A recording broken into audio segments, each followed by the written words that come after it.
easel. Okay, so I wanted to start off this tutorial on setting up your Facebook pixel by showing you what this is going to look like at the end. So for example, today on our easel pixel, we've got 95 fires, and you can see over time how the different fires have happened, and this is what your Facebook pixel will look like over time. And I would also note for you out there that are if you're marketing an app, if you're trying to growth hack an app, Facebook's analytics are really good for apps especially. Anyway, so let's get going, started up. So what you're going to do to get started is you're going to go to business.facebook.com, and then you'll maybe have to sign up if you're not already signed up. And regardless of the view that they show you, you're going to want to go to this menu up here and then click Pixels. All right, then you're going to go to Add Data Source, and then you're going to go to Facebook Pixel, and then you're going to name your pixel. Sometimes actually Facebook doesn't let you name it, but I'm sure you can rename it. But so you're going to create your pixel.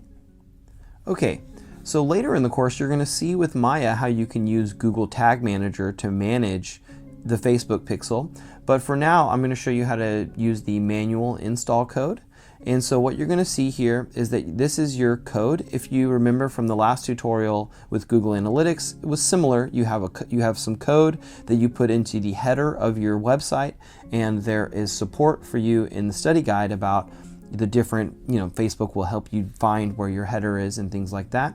And so that's basically what you do to set up the Facebook pixel. So what I'm going to do is actually exit out of this for now, and you'll see in the tutorials with Maya that you can go up to this menu, and this is where you're going to be able to find things like audience insights, and that's something that you're going to be working on with Maya later. But that's basically how you set up your Facebook pixel, and Facebook will verify that it's working. And we have some other, if you look at Easel's Facebook ads course, you'll notice that we go deeper into Facebook pixel. We look at Facebook events, and that's something that you can investigate further if you want to set up custom events. For example, if people have looked at a product on your website, you can remarket based on that. But sometimes that's something that you need to do a little bit more work with the Facebook pixel on before you can start tracking some of those on-page activities.